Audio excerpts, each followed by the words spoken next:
Charlie Chaplin stands in the main soundstage of his Los Angeles studio as smoke begins seeping under the eastern door.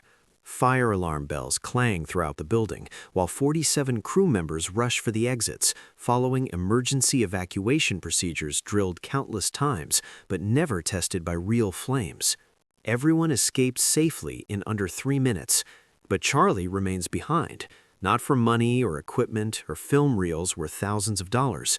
He stays for a single item that cost nothing to make, but contains something irreplaceable: his mother's handwritten song lyrics from 1898, the only surviving piece of her music hall career. What he does in the next 5 minutes doesn't just save a piece of paper, it preserves the voice that taught him everything about finding dignity in struggle. Charlie Chaplin Studios, Hollywood, November 18, 1933, Saturday afternoon, 2:47. The California sun streams through the skylights of Stage 4, where Charlie has been reviewing dailies from Modern Times, his upcoming film about industrial dehumanization and the cost of mechanized society. Film canisters line the editing tables, scripts cover every surface, and the quiet hum of creativity fills the air. The fire starts in the electrical room beneath Stage 2, sparked by old wiring that finally surrenders to decades of overuse. Within minutes, flames travel through the building's wooden infrastructure, built in 1918 when fire safety codes were more suggestion than requirement. Black smoke pours through ventilation systems designed to move air, not contain disaster. Charlie smells the smoke before anyone else, because he's alone in the main editing room while his crew takes their afternoon break. For a moment, he assumes someone is burning trash outside. Then the fire alarm pierces the afternoon quiet, and the smell intensifies. Not wood or paper burning, but electrical insulation, melting plastic, the chemical tang of industrial materials surrendering to heat. His first instinct is efficient evacuation. Charlie knows every inch of this building, every exit route, every window that opens wide enough for emergency escape. He also knows that 47 people depend on his leadership in moments like this. "Fire! Everyone out!" Charlie's voice carries across the studio complex. "Main exits only, no stopping for equipment." The evacuation unfolds exactly as rehearsed. Grips abandon their rigging, electricians leave their tools, camera operators forget their lenses, script supervisors drop their notes. In emergency situations, people follow training, and Charlie has trained everyone well. Life first, everything else replaceable. Charlie moves through the building systematically, checking every room, ensuring no one remains behind. The smoke thickens with each minute, but visibility remains adequate for navigation. Heat builds noticeably, but not yet dangerously. In 90 seconds, everyone reaches the parking lot safely. Assistant Director Robert Wilson takes roll call. 47 names, 47 responses. Everyone accounted for except Charlie, who remains inside conducting final safety sweeps. But as Charlie approaches his private office for the last check before his own evacuation, he remembers something that stops him cold. On his desk, in a frame beside a photograph of his mother, Hannah, sits a piece of faded paper covered in her handwriting, lyrics to "The Moon Shines Bright," a song she performed at music halls throughout London in the 1890s. Hannah wrote those lyrics in 1898, when Charlie was 9 years old during one of her lucid periods between mental health crises.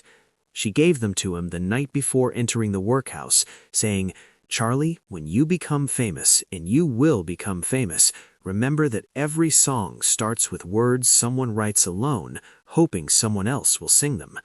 The paper is fragile, yellowed with age, ink faded but still legible.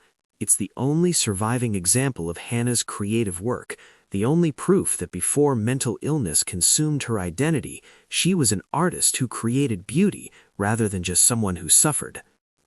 Charlie keeps the lyrics on his desk not for sentimental value, but for practical inspiration.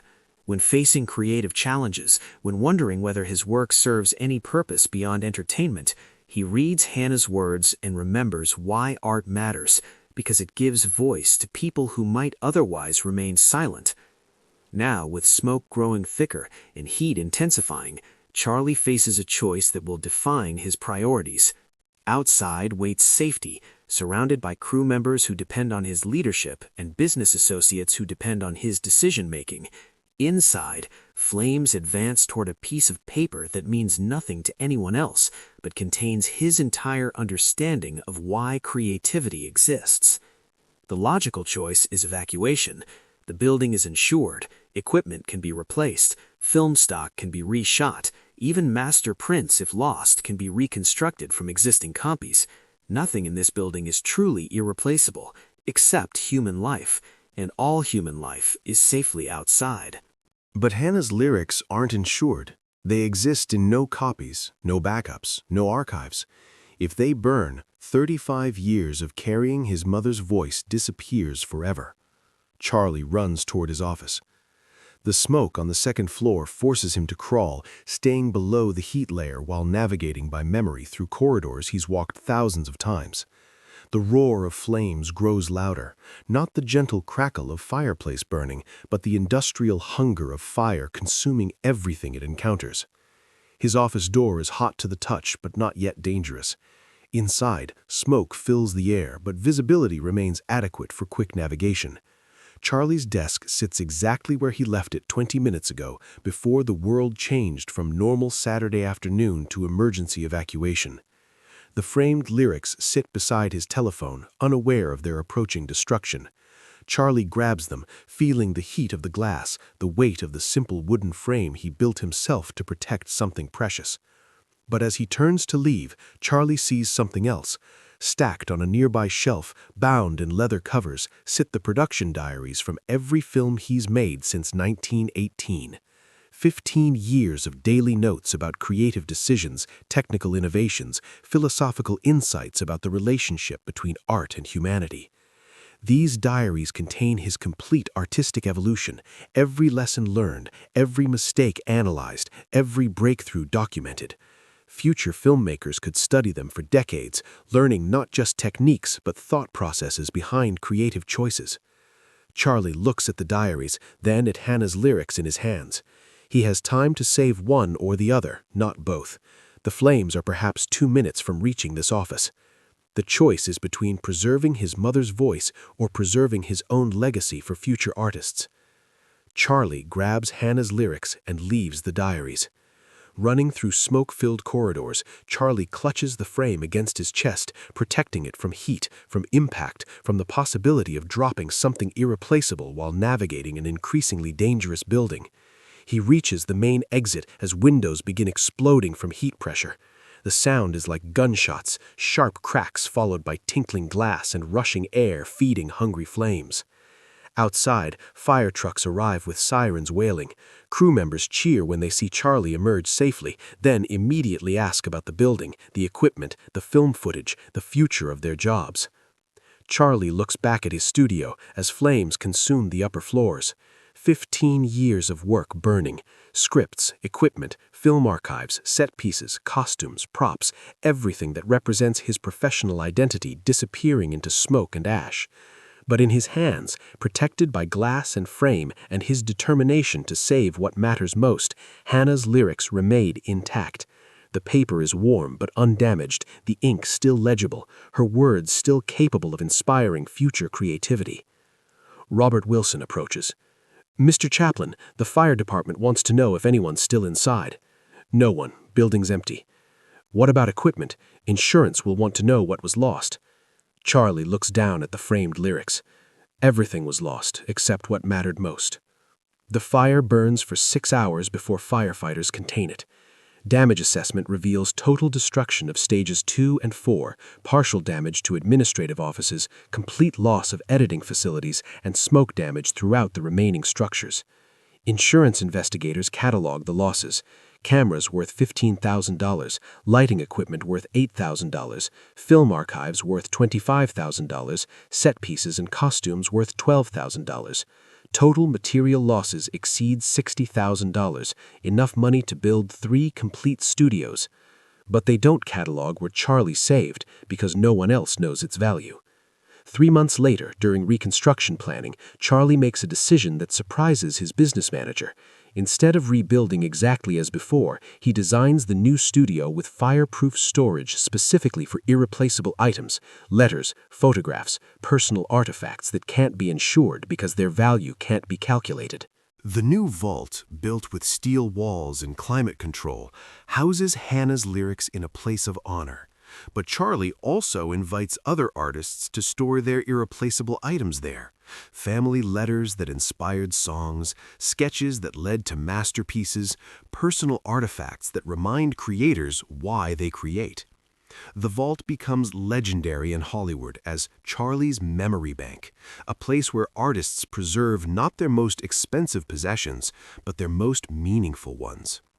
Years later, when film students ask Charlie about creative priorities, he tells them about the day he chose his mother's voice over his own legacy. Everything else in that building could be rebuilt, reshot, or replaced. Equipment is manufactured, film stock is processed, sets are constructed.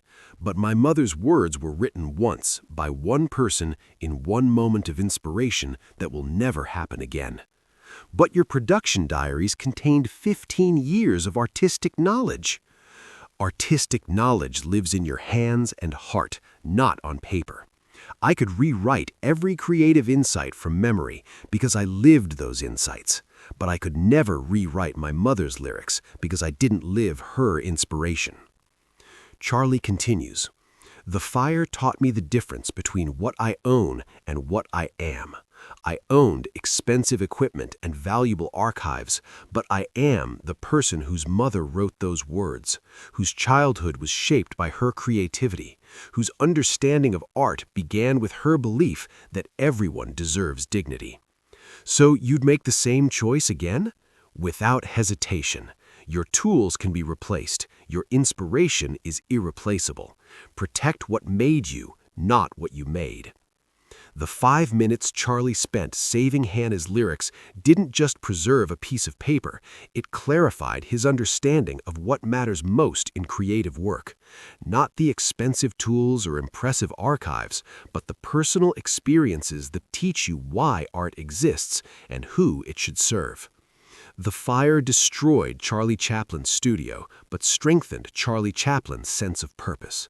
Sometimes losing everything shows you what you actually need to keep.